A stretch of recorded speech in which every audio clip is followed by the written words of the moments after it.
Thank you, Dr. Panna ma'am, for such a nice introduction. A very warm good morning to all the consultant doctors who are here.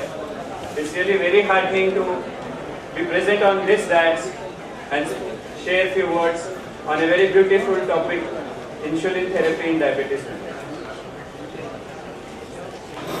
Who have got diabetes, they get very high blood glucose because body is not able to utilize it properly.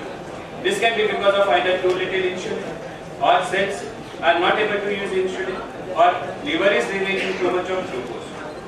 These 3 points are very important because we have to tackle these 3 points and these 3 targets by which we can control the high sugar level in diabetic patients. As we all know, diabetes is of 2 types. Type 1 diabetes, which is usually seen in young patients less than 30 years of age. The basic pathology in this is pancreas are not able to make adequate amount of insulin. It is either too less or not at all. The second type, that is type 2 diabetes, it is usually a disease of older people, especially after age of 40. In this, patients' cells are not able to utilize insulin well and they are not able to metabolize glucose adequately. Here the ability of pancreas to make insulin may decrease over time because of toxicity due to glucose. Various modalities for diabetic treatment we all know. Today we just concentrate on insulin therapy in diabetes.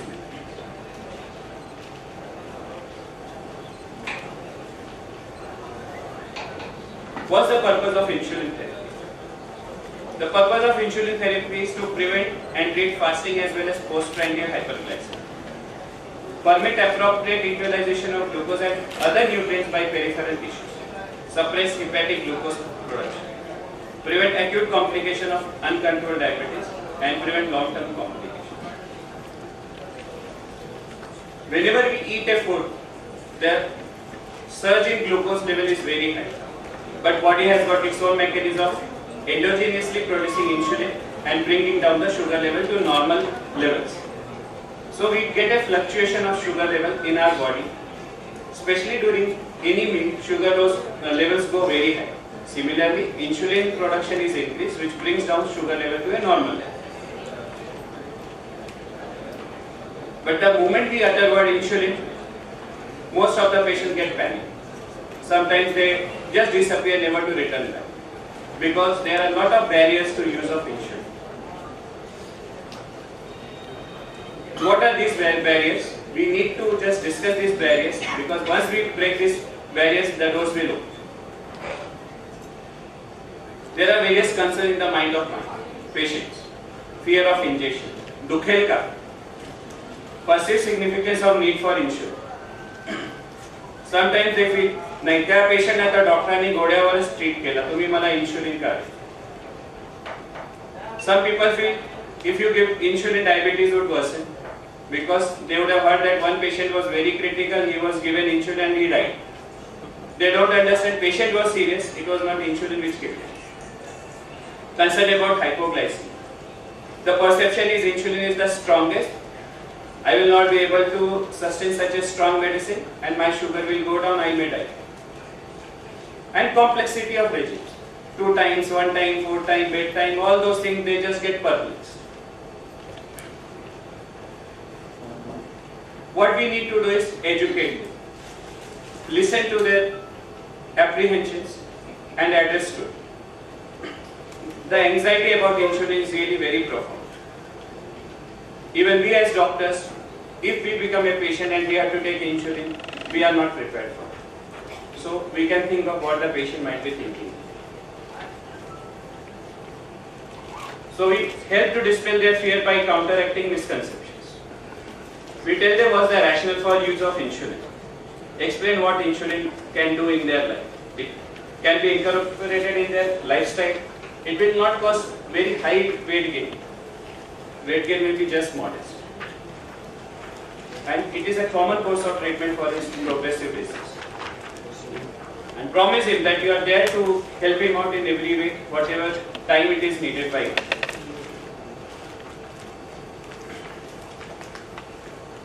Some patients who have read on the net type 1, type 2 diabetes, if they are type 2, you tell them now you will be needing insulin. Next question. But type 2 diabetes treatment is oral hypoglycemic. Why you are telling me insulin? And what I have read, insulin can cause cancer. Insulin can lead to more cardiovascular, more weight gain. You are telling me reduce weight, you are giving me a medicine which will increase weight. Doctor, why and what for are you treating me? These questions will definitely arise, and we are there to answer. Certain studies were done where it was shown that when insulin is given, the results are much better. And what we can explain that insulin improves the sensitivity by reducing glucotoxicity.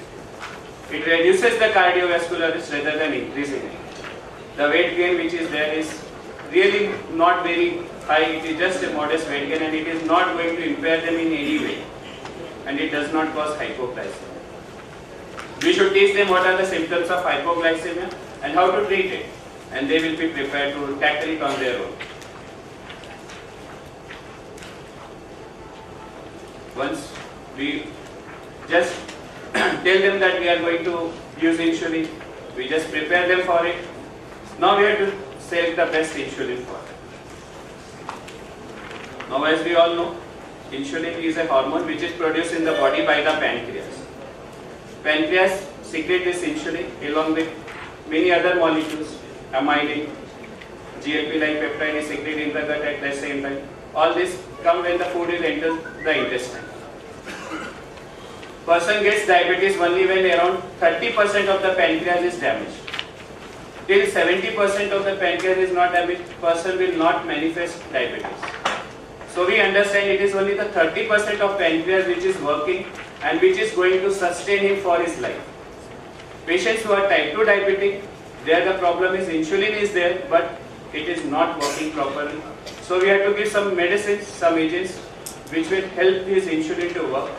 But gradually we know this 30% pancreas is also going to decline and then we have to substitute it with insulin along with the agents which will help insulin to work better. Why not in type 1 diabetes, insulin is deficient right from the beginning. So whatever medicines we give, oral hypoglycemic agents we give, that is just going to kick the pancreas to release more insulin and tire it at an early age. So for type 1 diabetes, it is the insulin which should be the first treatment we should be offering our patients. Various insulin preparations are available in the market. Ultra short acting, intermediate acting and long acting. Let's have a look at it. What's the difference between them? When we talk about insulin, the source of insulin also determines the nature of its activity. We have got animal origin insulin which are now becoming outdated like porcine insulin and human derived insulin. Now because of increasing biotechnology we are getting insulin analogs. So insulins can be classified like human insulins like regular, NPH, Lent, Ultra Lent, insulin analogs like aspart, lispro and glargine and premixed insulin. Two insulin components are mixed together. Insulin is a dimer molecule with alpha and beta chain, alpha having 21 amino acids and beta is 30 amino acids. We just need to know this because various preparations which are there, they have been produced by changing one molecule and we are getting a new entity.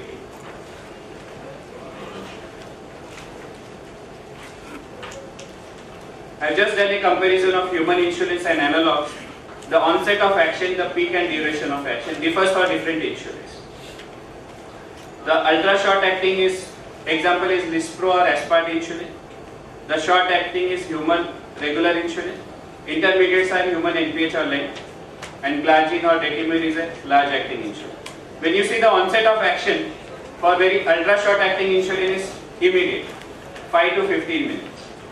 Why should we know this? What's the onset of it? So that we can tell the patient what should be his timing of injection. For ultra short action of insulin, insulin can be given pre-meal or 10 minutes after meal also because we know within 10 to 15 minutes insulin is going to function properly. The action is going to start.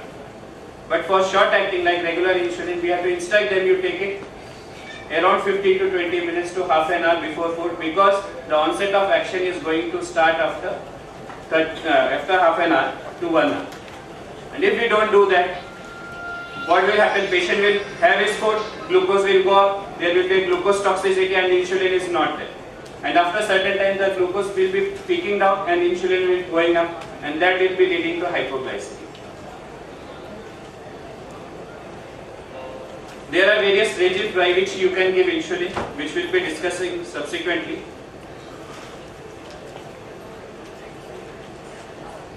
Now let's look at these insulin preparations in detail. Human regular insulin is a very commonly available insulin. It is a short-acting insulin.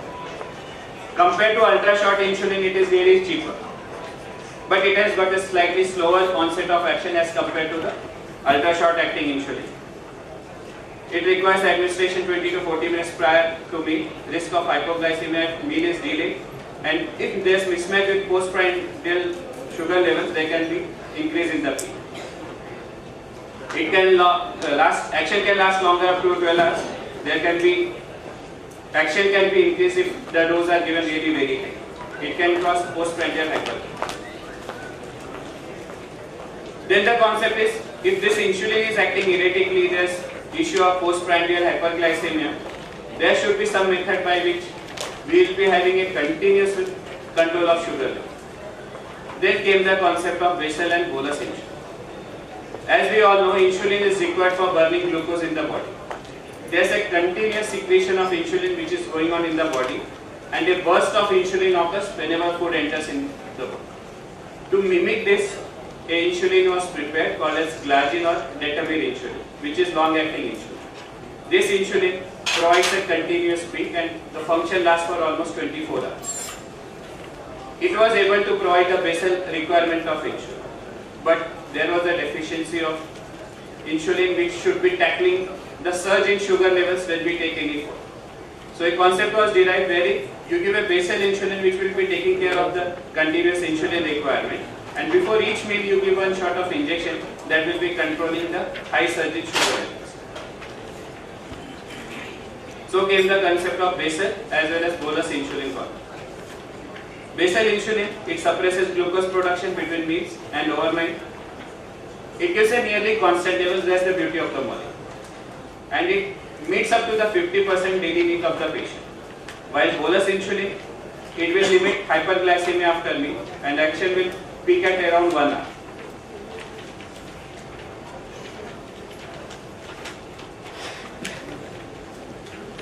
The ultra short or the rapid acting analogs, which are now gaining popularity, these closely mimic the normal physiology wherein the insulin outburst occurs before meals. They are convenient in administration just before meal or 10 to 15 minutes after meal because they have got faster onset of action and they limit postprandial hyperglycemia and shorter duration of activity. Suppose a patient who is on ultra short acting insulin, he goes into hypoglycemia, he can recover faster because the duration of activity is really less. There are various devices which are available. You can give in a bottle and injection form, or you can give pre-filled syringes which are there. The intermediate insulins are the other molecules which are available, but they don't mimic either the basal or the peak levels which are occurring, and they have got variable absorption and activity is less than 24 hours. And if they cause hypoglycemia, the risk of progressing hypoglycemia and frequent episodes of hypoglycemia are more because it takes longer time for the body to recover from it.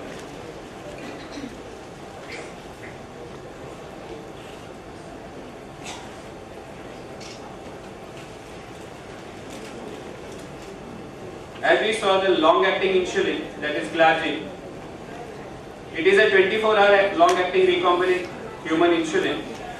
It should not be diluted or mixed with any other insulin, and it can be administered once daily.